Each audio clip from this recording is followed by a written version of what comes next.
Vamos a abrir nuestras Biblias en el Salmo capítulo 133.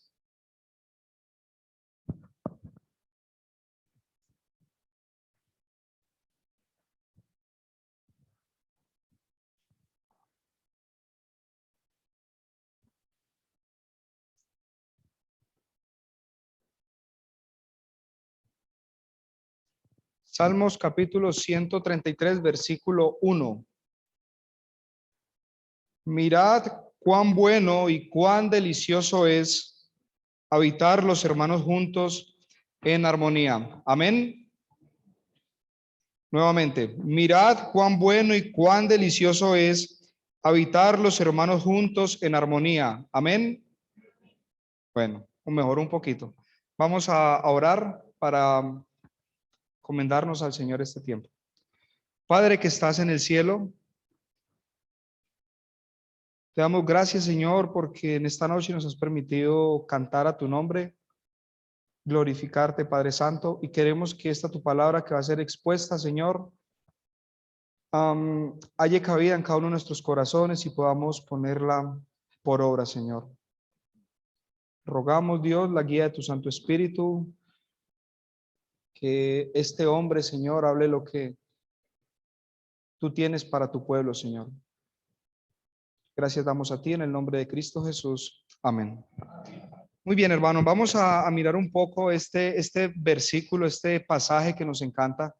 Vamos a leer nuevamente los 3 versículos. Dice, mirad cuán bueno y cuán delicioso es habitar los hermanos juntos en armonía. Es como el buen óleo sobre la cabeza, el cual desciende sobre la barba de Aarón, y baja hasta el borde de sus vestiduras, como rocío de Hermón, que desciende sobre los montes de Sión. Porque allí envía Jehová bendición y vida eterna. Hay 2 razones, o aparentemente hay 2 razones por las cuales se escribe este salmo. David escribe este salmo. Una es que él fue proclamado rey sobre Judá, y cuando muere Saúl, ya es proclamado rey sobre todo Israel. Había como una discordia, había como una división en aquel entonces. Y al parecer sobre esta situación, David hace esta exclamación y dice, mirad cuán bueno y cuán delicioso es habitar los hermanos juntos, toda la nación en armonía. O hay otra idea, que había unas discordias entre sus hijos. Absalón mató a Amón, su hermano, y ambos hijos de David, porque Amón se acostó abusó de Tamar, hermana de Absalón, y él cobró venganza de esto. Y también podemos ver cuando Adonías quería quitarle el reino, o quería usurpar el reino de Salomón. Entonces, por alguna de estas 2 posibilidades, dicen los que saben un poco más, que probablemente se haya escrito este salmo, porque había una discordia. Pero David dice, mirad cuán bueno y cuán delicioso es habitar los hermanos juntos en armonía. Entonces, el versículo 1 dice, mirar, nos manda a observar.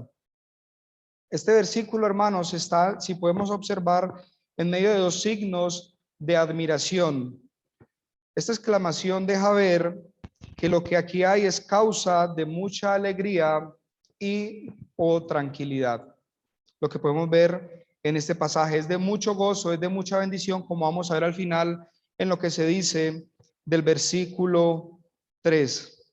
Entonces, hace un par de comparaciones en el versículo 2 y en el versículo 3, hace un par de comparaciones lo que es vivir los hermanos juntos en armonía.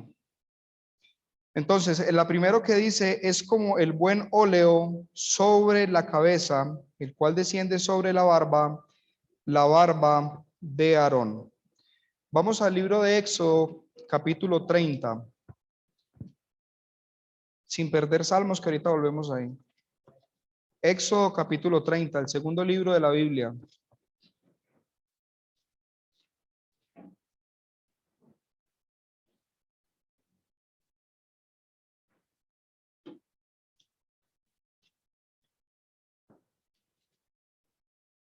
Versículo 22. Habló más Jehová a Moisés diciendo, tomarás especias finas, de mirra excelente 500 ciclos, y de canela aromática la mitad, esto es 250, de cálamo aromático 250, de casia 500 según el ciclo del santuario, y de aceite de olivas un hin, 25. Y harás de ello el aceite de la santa unción superior ungüento. Según el arte del perfumador será el aceite de la unción santa. Versículo 30. Ungirás también a Aarón y a sus hijos y los consagrarás para que sean mis sacerdotes. El aceite que aquí se menciona dice superior en el versículo 25, superior ungüento. Era algo muy santo este aceite, pero por la composición de este aceite era un aroma muy agradable. Volvamos al Salmo 133 y leamos nuevamente el versículo 2. Dice, es como el buen óleo sobre la cabeza, la cual desciende sobre la barba de Aarón, y baja hasta el borde de sus vestiduras. Este aceite, como decía, desprendía un aroma agradable que disfrutaba no solo el sacerdote, sino todos los que estaban cerca de él. El sacerdote era que había sido ungido y podía disfrutar de este aroma agradable que este aceite, que este óleo emanaba. Pero como digo, no solamente disfrutaba el sumo sacerdote, sino que también disfrutaba aquellos que estaban cerca a él. El versículo 3 dice, hace otra comparación muy semejante a esto y dice, como el rocío de Hermón que desciende sobre los montes de Sión. El monte Hermón está ubicado en la región de Israel, está ubicado al norte de Israel, y todas las regiones montañosas de Sión están del monte Hermón hacia abajo. Y dice acá el versículo que como el rocío de Hermón que desciende sobre los montes de Sión. No solo era fértil en sí mismo, hablando del monte Sión, sino que su rocío hacía fértil a otros montes. Hermano, ¿de qué nos habla esto? Nos deja ver que cuando se vive en armonía, de la armonía que se habla en el versículo 1, esto es de bendición a las demás personas. No simplemente disfrutamos nosotros cuando estamos cerca al Señor, sino que los demás pueden sentir, los demás pueden ser bendecidos con eso que aquí está pasando. Y quiero hacer una pregunta para que cada uno, hermanos, meditemos. ¿Estamos siendo nosotros de bendición a otros hermanos? Por más que el sacerdote, cuando fue ungido, por más que él quisiera que otros no disfrutaran de ese olor, de ese aroma, los otros disfrutaban, no tenía nada que ver él, era el mismo aroma. Unos dicen de que este aceite es símbolo o figura del Espíritu Santo, hablando del Espíritu Santo en la vida del creyente. Y quería hacer esa pregunta individual, hermanos, para que cada uno pensemos si estamos siendo de bendición a otros.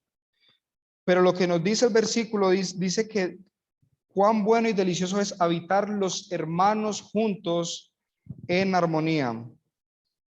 Y me hacía otra pregunta. Como iglesia, ¿estamos siendo de bendición para que la gente de aquí, de la cuadra, los del barrio, estamos siendo de bendición para ellos? Con nuestro ejemplo, con nuestro testimonio, como la obra que el Espíritu Santo está haciendo en medio nuestro, ¿será que estamos siendo de testimonio a los de afuera? Porque los demás se dan cuenta, hermanos. Pero puede que alguien diga, no, es que como el hermano Olmey es el que vive allá en la iglesia, es responsabilidad de él de que la iglesia tenga buen testimonio. No, hermanos, es responsabilidad de todos como miembros de la iglesia, que la iglesia sea de buen testimonio para con los de afuera. Y hay cosas, hermano, tan sencillas que hacen que la gente tenga un mal concepto de lo que pasa. Quiero hacer una pregunta y, bueno, no he visto a nadie. Bueno, sí, he visto a una persona, a un hermano. Pero hermanos, ¿qué piensa la gente cuando los hermanos que tenemos moto nos metemos en contravía de ese pedacito de la esquina hasta acá? Hermano, eso no es de testimonio para con los de afuera. Hermano, como digo, en cosas tan sencillas estamos haciendo que el testimonio de la iglesia del Señor se dañe. Entonces, como iglesia, en esa armonía que decimos tener, en esa armonía que disfrutamos y estamos siendo testimonio para con los de afuera. Volviendo otra vez acá al tema, en el versículo 3, en la parte final, dice, porque allí envía Jehová bendición y vida eterna. La Biblia de las Américas dice de la siguiente forma, porque allí envía Jehová la bendición, la vida, porque allí envía Jehová la bendición, la vida eterna. Esa es la bendición, hermanos, la vida eterna. Lo podemos ver de dos formas, esta bendición de la vida eterna. Y una vez que podemos disfrutar de esa vida plena, de esa vida eterna que Dios nos ha dado acá juntos, disfrutamos la reunión, disfrutamos cantar, disfrutamos cada domingo poder hacer memoria de nuestro Señor. Ese debe ser nuestro deleite, hermanos. Eso es una gran bendición, poder disfrutar. Pero también otra gran bendición, hermanos, es que podemos disfrutar de que otros puedan llegar a tener la vida eterna, de que otros, por medio de nuestro testimonio, por medio del testimonio de la iglesia, puedan llegar al conocimiento de nuestro Señor Jesucristo. Esa es la forma, o como aquí se menciona en este pasaje, de que el Señor bendice a aquellos que viven en armonía. La vida eterna, hermanos. El Señor nos ha dado ese gran privilegio de, desde este momento, desde ya, desde que conocimos a Cristo, poder disfrutar de la vida eterna. Y cómo no compartirla con otros, cómo no comunicarles a otros esta gran bendición.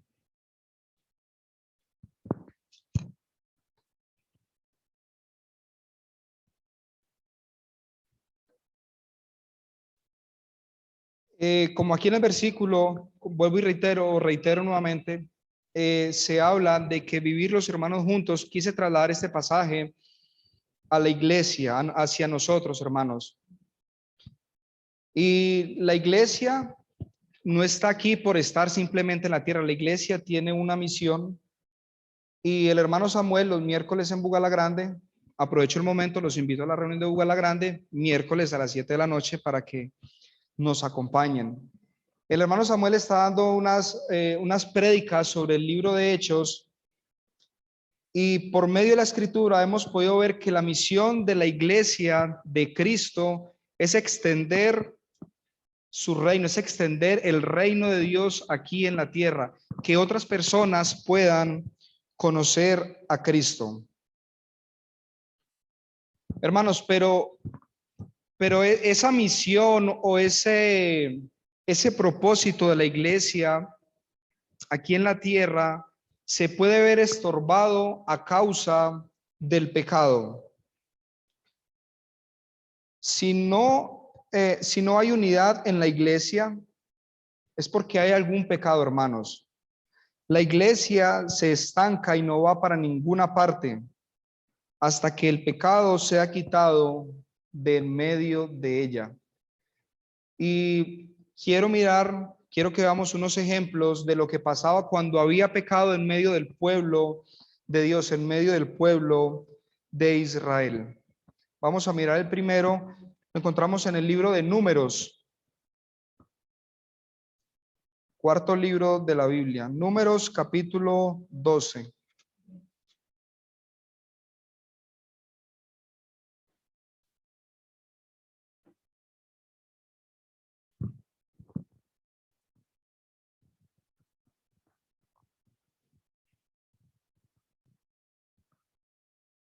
Libro de Números, capítulo 12. Versículo 1 dice: María y Aarón hablaron contra Moisés a causa de la mujer cusita que había tomado, porque él había tomado mujer cusita.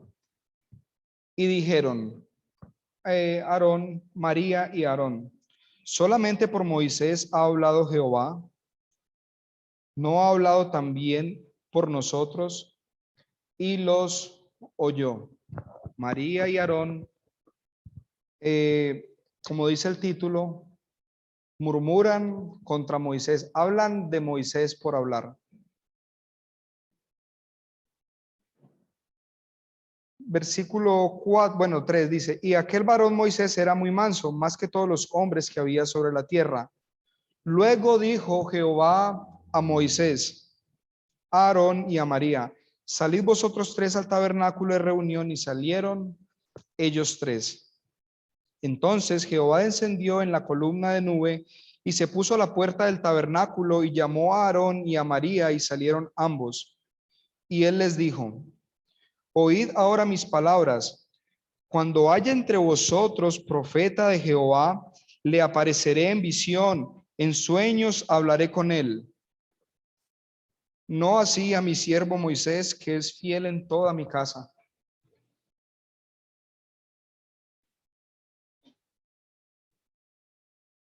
Hermanos, tenemos que tener tanto cuidado cuando hablamos de los demás hermanos. El Señor escucha lo que dice María y Aarón y enseguida detiene esto, enseguida confronta esta situación que allí está pasando. Y hace poco hice un devocional con mi esposa en este pasaje y mirábamos dos cosas. La murmuración, cuando murmuramos de otro hermano, no está bien, hermanos. Delante del Señor no está bien, esto es pecado. Y vemos cómo el Señor actúa inmediatamente con el pecado. Pero otra cosa que mirábamos era que Moisés era, sí, el líder, el que guiaba a Israel. Era el siervo del Señor. El Señor estaba usando a Moisés para que guiara a su pueblo. Hermano, y con temor lo digo, pero hermanos, tenemos que tener tanto cuidado de cómo nos referimos de nuestros ancianos, de los hermanos. Tenemos que tener mucho cuidado con eso, hermanos, porque el Señor actúa inmediatamente. Que sí, muchas veces ellos no van a tomar decisiones así a la carrera, siempre piden la guía del Señor. Ah, pero es que nosotros queremos, no, porque es que el hermano, ¿por qué cuando hizo eso no lo hizo a favor mío? No, hermanos. Dejemos que los hermanos hagan el trabajo para que lo hagan con gozo, como dice la palabra. No murmuremos de los hermanos, no hablemos mal de ellos. Por el contrario, debemos orar. Versículo 7 nuevamente dice, no así a mi siervo Moisés, que es fiel en toda mi casa. Cara a cara hablaré con él, y claramente y no por figuras, y verá la apariencia de Jehová. ¿Por qué pues no tuvisteis temor de hablar contra mi siervo Moisés? Entonces la ira de Jehová se encendió contra ellos y se fue. Y la nube se apartó del tabernáculo, y aquí que María estaba leprosa como la nieve, y miró a Aarón, a María, y aquí que estaba leprosa. Y dijo Aarón a Moisés, ah, Señor mío, no pongas ahora sobre nosotros este pecado, porque locamente hemos actuado y hemos pecado. No quede ella ahora como el que nace muerto, que al salir del vientre de su madre tiene ya medio consumida su carne. Entonces Moisés clamó a Jehová diciendo, te ruego, oh Dios, que la sanes ahora. Respondió Jehová a Moisés, pues si su padre hubiera escupido en su rostro, ¿no se avergonzaría por 7 días? Sea echada fuera del campamento por 7 días, y después volverá a la congregación. Así María fue echada del campamento 7 días. Escuchen, hermanos, lo que aquí dice cuando hubo este pecado y María fue echada del campamento. Y el pueblo no pasó adelante hasta que se reunió María con ellos. Después el pueblo partió de Acerot y acamparon en el desierto de Parán. El pueblo se detuvo y solo pudo avanzar cuando María estuvo restaurada. Hermanos, si nosotros sabemos que estamos pecando de alguna u otra forma, nos pidámosle perdón al Señor y arrepintámonos de ese pecado. Hermanos, porque por el contrario, como les decía, la iglesia del Señor va a quedar estancada en cuanto a la misión que el Señor le ha encomendado. Hermano, el Señor es santo. Que sí, que en su misericordia de las predicaciones de las predicaciones que le compartimos a los demás, las personas conocen a Cristo. Pero hermano, necesitamos ser santos porque el Señor es santo. Y a eso es lo que el Señor nos ha llamado. Entonces vemos en este ejemplo de murmuración cómo el pueblo se estancó y no pudo avanzar hasta que este pecado, hasta que María fue restaurada. Vamos a mirar otro caso en Josué capítulo 7. 2 libros más adelante.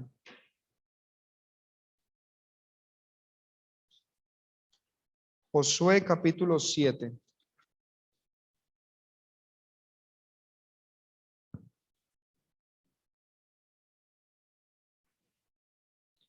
En este momento el Señor les había prometido al pueblo de Israel una tierra, ya se las había entregado. Y el primer pueblo que ellos toman es Jericó y el Señor les dice, no tomen nada del anatema, no tomen nada de ese pueblo.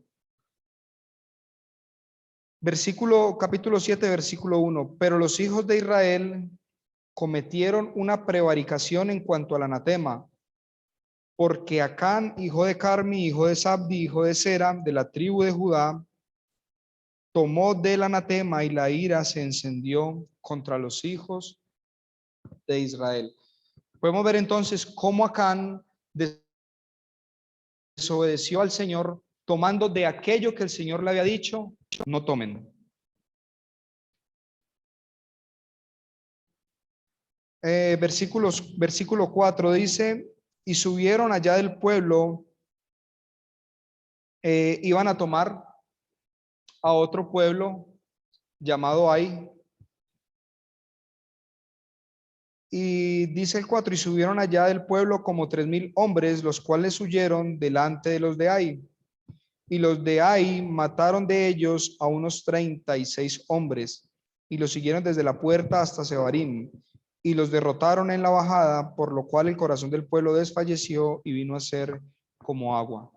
El Señor les había dicho que tomaran posesión de esa tierra porque todas las naciones el Señor las iba a entregar en sus manos. Ya para este tiempo Moisés había muerto y estaba Josué delante del pueblo de Israel. Vemos entonces que este pueblo perdió la batalla. ¿Cómo así? Si el Señor les había prometido que les iba a dar la tierra, ¿cómo es que pierden una batalla? ¿Será que el Señor ha faltado a su palabra? Versículo 11. Bueno, Josué tiene una oración y le dice, por ejemplo, en el 7, y Josué dijo, Señor Jehová, ¿por qué hiciste pasar a este pueblo el Jordán para entregarnos en las manos de los amorreos para que nos destruyan? Ojalá nos hubiéramos quedado al otro lado del Jordán. Versículo 10, y Jehová dijo a Josué, levántate, ¿por qué te postras sobre tu rostro? El Señor como preguntándole, ¿acaso usted no sabe quién soy yo? ¿Acaso usted no conoce mi fidelidad? Y el Señor le habla claramente a Josué y le dice, Israel ha pecado. Hermanos, y me llama la atención esta parte porque aquí no dice Acán pecó, dice Israel pecó. Cuando uno peca, hermanos, en una unidad, todos pecan. Y dice el Señor, Israel pecó. Versículo 20. Entonces empezaron a buscar dónde era que había salido, quién era el que había cometido el pecado.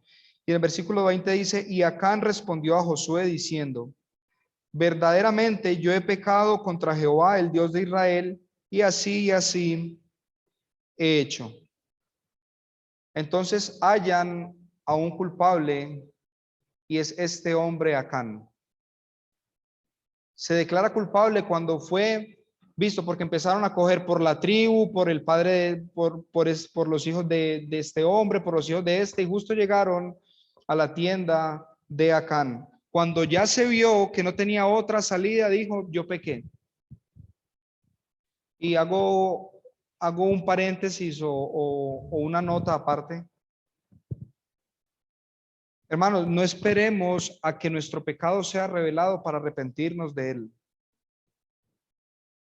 Porque puede pasar en este caso de que nos estamos arrepintiendo es por las consecuencias del pecado, no porque hemos afrentado el nombre del Señor. Continuamos, versículo 25. Y le dijo Josué, ¿por qué nos has turbado? Túrbete Jehová en este día.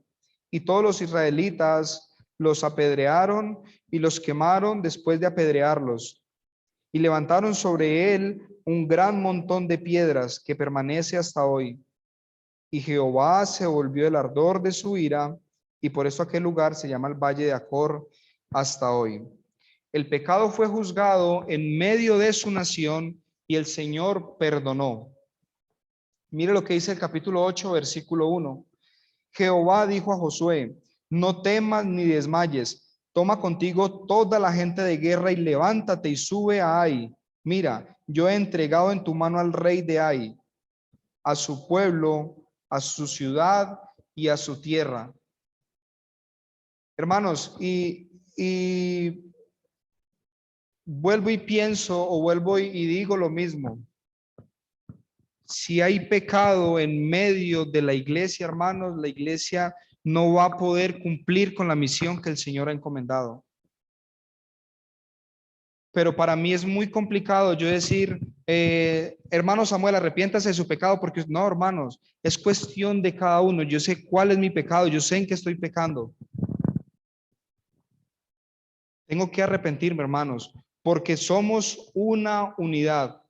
Entonces, cuando vivimos de esta forma, cuando la iglesia vive en santidad, podemos decir, mirad cuán bueno y cuán delicioso es habitar los hermanos juntos en armonía. Y hermanos, como les decía, y quiero terminar con esto, hay cosas que son muy pequeñas, como el ejemplo, la pregunta que hacía con entrando acá en la moto, pedacito en contravía. Hay cosas tan sencillas, hermano, que los de afuera están viendo y tenemos que conducirnos sabiamente. Dice por allá, creo que es en Colosenses, redimiendo bien el tiempo. Hermano, los de afuera, la gente de afuera nos está viendo, pero ¿qué ven? Ven una iglesia que vive en santidad, una iglesia que está en armonía, que disfrutamos todos los hermanos, todos estar viviendo en armonía.